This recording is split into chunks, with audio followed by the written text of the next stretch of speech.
ऐसे ही एक बार मकर संक्रांति के दिन हमारे हृदय सम्राट श्री श्री 108 श्री पंचम पातशाही गुरु महाराज जी दर्शन हाल में विराजमान थे और सबको अपने पावन श्री दर्शनों से निहाल कर रहे थे। सभी गुरुमुख जन श्री चरणों में माथा टेक रहे थे। भीड़ काफी थी, सबको माथा भी टेकना था। थोड़ा जल्दी जल्दी में सबको माथा टिकाया जा रहा था। संगत के बीच में एक परिवार का एक नन्हा सा बच्चा था जो कि कुछ पूछना चाहता था श्री गुरु महाराज जी से, लेकिन भीड़ भाड़ के अंदर उसकी आवाज दब गई।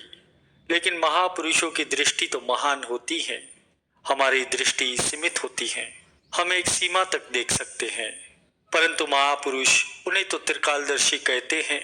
उनकी दृष्टि तो अंतर तक पहुंचती है। आज भी हम सब देखते ही हैं कि श्री सद्गुरुदाता दीनदयाल जी महाराज जी हर प्रेमी की तरफ ऐसे ही प्रकाश दृष्टि डालते हैं और वो किसी को उदास नहीं देख पाते, किसी की आंख में आंसू नहीं देख पाते, एक बच्चे को भी इग्नोर नहीं करते। तो महाप्रभु की दृष्टि उस बच्चे पर पड़ी। उसे अपने पास बुलाया, उससे पूछा कि तुम क्या चाहते हो। बच्चे ने कहा कि भगवान, बस मैं एक ही बात पूछना चाहता हूँ कि क्या आप ऊपर रहते हैं। उसके इस भोले से प्रश्न का महाप्रभु ने बड़ा सा प्यारा उत्तर दिया कि हम ना तो ऊपर रहते हैं ना ही नीचे रहते हैं। जो प्रेमी हमें सच्चे दिल से याद करते हैं, हम उन प्रेमियों के दिलों में रहते हैं। प्रेमियों, इसीलिए कहते भी हैं कि जो मान सरोवर में रहते हैं उन्हें हंस कहते हैं, और जो प्रेमियों के मन के सरोवर में रहते हैं उन्हें परमहंस दाता दीनदयाल जी श्री पंचम पातशाही गुरु महाराज जी कहते हैं। ऐसे ही एक बार श्री परमहंस श्री पंचम पातशाही गुरु महाराज जी सिंगापुर एयरपोर्ट पर विराजमान थे। इंडोनेशिया के बाली शहर से आए थे और वहां से बेंगलोर जाना था, तो कुछ घंटे का हाल्ट था। वहां श्री चरणों में सेवक जन बैठे थे। अचानक ही अपनी मौज में आकर श्री सद्गुरुदेव दाता दीनदयाल जी ने फरमाया कि तुम सब कहाँ रहते हो। सभी सेवकों ने हाथ जोड़कर विनय की कि प्रभु, हम आपके श्री चरणों में रहते हैं। तो श्री महाप्रभु जी ने मुस्कुराकर फरमाया, अच्छा तो हम कहाँ रहते हैं।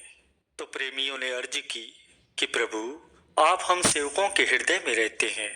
श्री गुरु महाराज जी ने फरमाया कि यही सत्य है कि हमारे गुरुमुख ध्यान के द्वारा सदैव हमारे चरणों में रहते हैं और हम ध्यान के तौर पर हर वक्त अपने गुरुमुखों के दिलों में निवास करते हैं। भक्त है मेरा हृदय और उनमें है मेरा वास, मैं सदा हूँ पास उनके और वे है सदा मेरे पास। एक बार की बात है, श्री गुरु महाराज जी श्री आनंद सत्संग भवन में विराजमान थे। धर्म शिक्षा हो रही थी। उस समय अपना पहला वचन फरमाया कि हम शारीरिक रूप से भले कहीं पर भी हमारे गुरुमुख हमारे प्रेमी दुनिया के किसी भी कोने में रहे, लेकिन अंतरिव तौर पर हमारे गुरुमुख सदा हमारे पास है और हम सदा अपने गुरुमुखों के पास हैं। ऐसे ही एक बार सिंगापुर का कार्यक्रम पूर्ण होने पर जब सद्गुरुदेव महाराज जी वहां से प्रस्थान करने लगे तो कुछ बच्चों ने पूछा, स्वामी जी, क्या हम आपको प्यार नहीं करते। तब श्री गुरु महाराज जी ने फरमाया कि तुम हमें बहुत ही प्यार करते हो। तब बच्चों ने पुनः पूछा, तो फिर क्या आप हमें प्यार नहीं करते। तब सद्गुरुदेव महाराज जी मुस्कुराते हुए फरमाते हैं, हम तो तुमसे भी ज्यादा प्यार करते हैं। बच्चे कहने लगे, फिर आप जा क्यों रहे हो। उनके इस भोले भाव से रिझकर श्री महाप्रभु जी ने पूछा कि प्यार कहाँ होता है। बच्चे कहने लगे कि दिल में होता है। पुनः फरमाया, जिससे प्यार करते हैं उसे कहाँ बसाते हैं। बच्चे कहने लगे कि दिल में बसाते हैं। तब श्री गुरु महाराज जी ने फरमाया, अच्छा तो बताओ दिल कहाँ है। तब बच्चों ने अपने दिल पर हाथ रखते हुए कहा कि दिल तो यहाँ है।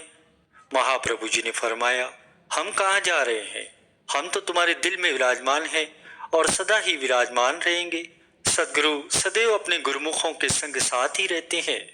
इस प्रकार से श्री गुरु महाराज जी ने अपनी असीम कृपा से चंद ही क्षणों में बच्चों को भी सत्यता का बोध करवा दिया। एक बार श्री सद्गुरुदेव महाराज जी श्री प्रयाग धाम में विराजमान थे।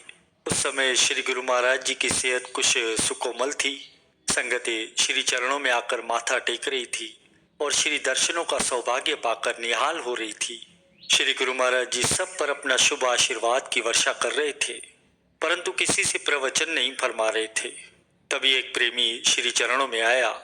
उसने जब माथा टेक कर अपना सिर उठाया, तब श्री गुरु महाराज जी ने उससे उसका नाम पूछा, हालचाल पूछकर शुभ आशीर्वाद प्रदान किया। पास में सेवादार खड़े थे। यह सब देखकर वे हैरान रह गए कि इतनी संगत ने माथा टेका, पर श्री गुरु महाराज जी ने किसी पर भी अपनी वचनामृत की वृष्टि नहीं की। पूरा समय ही मौन रहे। फिर इस भक्त पर ही इतनी विशेष अनुकंपा कैसे हुई? उन्होंने ये जानने के लिए उस भक्त जी को अपने पास बुलाया और उनसे पूछने लगे कि आज समस्त संगत में से केवल आपसे ही श्री वचन हुए हैं, इसका क्या कारण है? तब भक्त जी ने बड़ी विनम्रता से कहा कि मैं एक वर्ष पूर्व श्री दर्शनों के लिए श्री दरबार में आया था, तो उस समय मैंने श्री चरणों में विनय की कि स्वामी जी मुझे कोई वचन फरमाएं।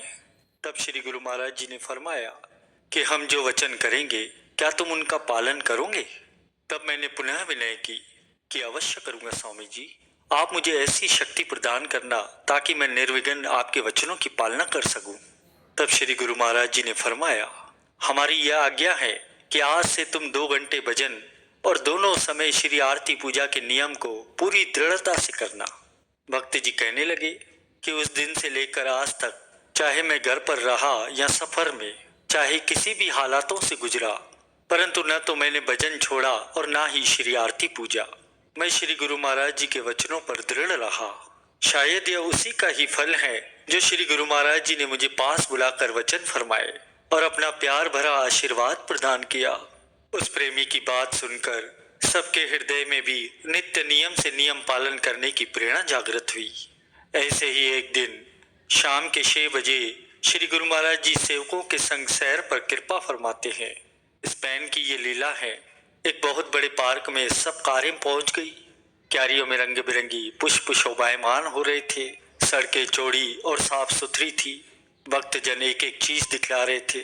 श्री गुरु महाराज जी मौजवश सब पर अपनी कृपा दृष्टि भी डाल रहे थे। आगे चलकर देखा तो कुछ बच्चे खेल रहे थे। चलते चलते श्री गुरु महाराज जी उनके पास ही रुक गए। इतने में वे सारे बच्चे भी श्री गुरु महाराज जी के सम्मुख आकर खड़े हो गए। बच्चों से जब उनकी भाषा में पूछा गया कि आप यहाँ क्यों खड़े हैं, तो उन बच्चों ने श्री सद्गुरुदेव महाराज जी की ओर संकेत करते हुए कहा, ये हमारे मन को बड़े ही अच्छे लग रहे हैं। तब श्री गुरु महाराज जी ने अपना कर कमल उनके सिर पर रखकर फरमाया कि आप भी बड़े प्यारे हो, आप सदैव खुश रहो, हमारी यही चाहना है। प्रभु की लीला तो अगम और अपरंपार होती है।